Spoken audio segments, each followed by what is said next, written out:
The ceasefire expires Wednesday. Iran just rejected the second round of peace talks. The U.S. Navy fired on an Iranian cargo ship, boarded it, and seized it at gunpoint in the Strait of Hormuz. Iran's military command has issued a formal warning. They will retaliate.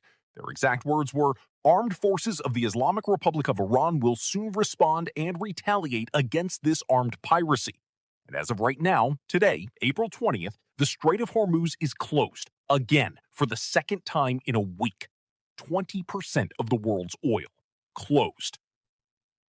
The mainstream media is covering the back and forth, the tweets, the statements, but nobody is asking the question that actually matters for every American watching this video right now. What happens on Wednesday when the ceasefire expires and there is no deal? Stay with me, because the answer to that question is going to affect your gas tank, your grocery bill, and potentially something far more serious than either of those things. Let me walk you through exactly what happened in the last 72 hours, because the speed of this escalation is something most people are not tracking. Saturday, April 18th.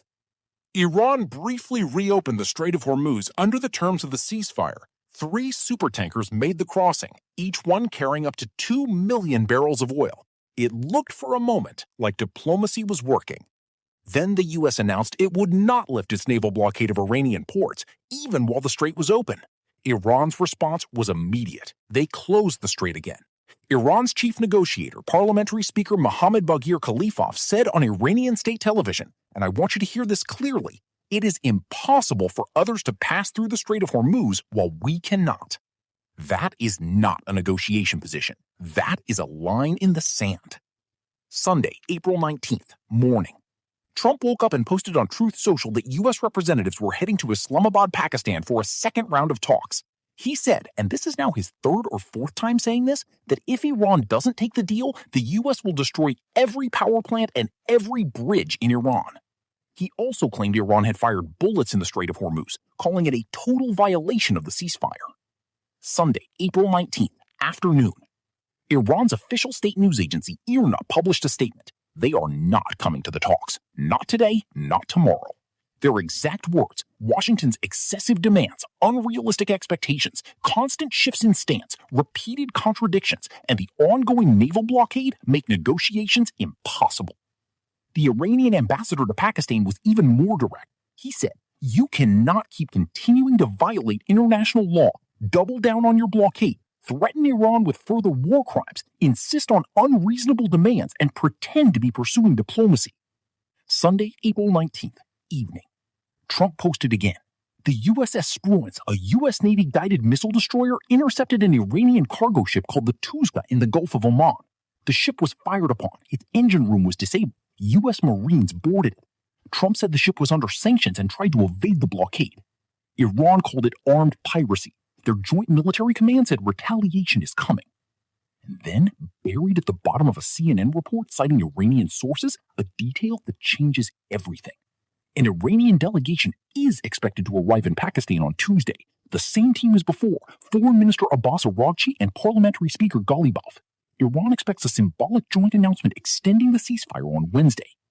So officially, Iran says no talks. Unofficially, they may be coming anyway.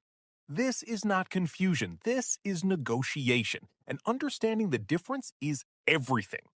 Let's talk about the touska, because this cargo ship is not just a news story. It is a precedent that could determine whether this war expands or contracts in the next 72 hours. Here are the facts as reported by the Associated Press and confirmed by U.S. Central Command. The touska is a nearly 900-foot Iranian-flagged cargo vessel. It was traveling from China to Iran. The USS Spruance issued warnings for 6 hours, while the touska continued moving. Eventually, U.S. forces fired on the ship's engine room, disabling it. Marines boarded. The ship and its crew are now in U.S. custody. Washington says the ship was already under sanctions. Iran says the ship was a civilian commercial vessel carrying goods from China. Now, here is why this matters beyond the immediate story. This is the first time the U.S. military has forcibly seized an Iranian vessel since the blockade began. Every escalation in a conflict has a first time. The first airstrike, the first sanctions, the first ship seizure. Each first time resets what is considered normal.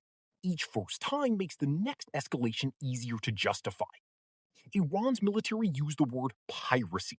Under international maritime law, that word has specific legal weight. It is not just rhetoric. By framing this as piracy, Iran is laying the legal groundwork for a military response that they can argue is self-defense under international law. And China is watching. The touska was coming from China. Chinese state media has already called the US blockade dangerous and irresponsible. China has not yet responded directly to the ship seizure, but China imports a significant portion of its oil through the Strait of Hormuz. A US military that seizes ships coming from China carrying goods to Iran, that is a message Beijing cannot ignore forever. The Iranian military's joint command statement was unambiguous. They used the word soon. Not eventually, not if necessary, soon. The ceasefire expires Wednesday. It is Sunday. This news don't understand about what Iran just did. Rejecting talks publicly while privately preparing to send a delegation, that is not contradiction. That is a negotiating technique with a name. Scholars of international relations call it face-saving signaling. Researcher Robert Jervis of Columbia University spent decades studying how great powers communicate during crises. His key finding was this: in high-stakes diplomatic standoffs, what a country says publicly and what it does privately are almost always different things. Public statements are for domestic audiences. Private actions are where real diplomacy happens. Iran publicly rejected the talks. Why? Because Iran's government has a domestic audience too. There are hardliners in Tehran who believe any deal with America is a betrayal. If Iran's leadership shows up to talks immediately after the US seized their ship and threatened to destroy their infrastructure, those hardliners gain power. So Iran says publicly, we reject these talks. We will not be humiliated. And then, according to CNN sources, they send their delegation anyway, quietly, through the back door. This is exactly what happened in 1962 during the Cuban Missile Crisis. The Soviet Union publicly declared it would not be intimidated by Kennedy's naval blockade. Khrushchev sent letters to Kennedy threatening catastrophic consequences. Publicly, total defiance. Privately, Soviet ships stopped before reaching the blockade line. A back-channel deal was negotiated through intermediaries. Both sides publicly claimed they won. The question right now is whether the same architecture exists between Washington and Tehran. Pakistan is playing the role of intermediary. The Islamabad hotels, the Marriott and the Serena, have reportedly been cleared of guests and security has been tightened in anticipation of delegations arriving. Islamabad is prepared for talks that Iran officially says won't happen. That gap between the official statement and the physical preparation is where the actual future of this conflict lives. Here is what you were not hearing on CNN or Fox News. Trump said the U.S. blockade is costing Iran $500 million a day. He said the United States loses nothing. That second statement is false, and the numbers prove it. Before this war began, oil was trading at roughly $70 a barrel. Today, it is near $100 a barrel. That is a 40 to 50% increase. The IMF has already cut its global growth forecast for 2026 from 3.3% to 3.1% directly because of this conflict. The average American family spends approximately $5,000 a year on gasoline. A 40% increase in oil prices does not translate to a 40% increase at the pump immediately, but over months it does. Energy analysts from Bloomberg and JP Morgan projected that if this conflict escalates to the infrastructure strike Trump has threatened, oil could hit $130 a barrel. Some scenarios go higher. At $130 oil, you are looking at $6 to $7 gasoline nationally. You are looking at heating costs doubling this winter. You are looking at every product transported by truck, which is most of what you buy, costing more. Trump says the U.S. loses nothing. Tell that to the family in Ohio budgeting for summer road trips. Tell that to the small business owner in Texas paying to heat a warehouse. Now, here is the second thing the media is not connecting for you. The U.S. is the world's largest oil producer. American oil companies, many with deep ties to Washington through lobbying and political donations, record dramatically higher profits at $100 oil than at $70 oil. No one is asking who specifically benefits from this conflict continuing. And the third thing, Lebanon. While everyone is watching the Strait of Hormuz, the ceasefire between Israel and Lebanon is quietly fraying. A French peacekeeper was killed. 2 Israeli soldiers were killed. More than 2,000 Lebanese civilians have died since Hezbollah entered this conflict in early March.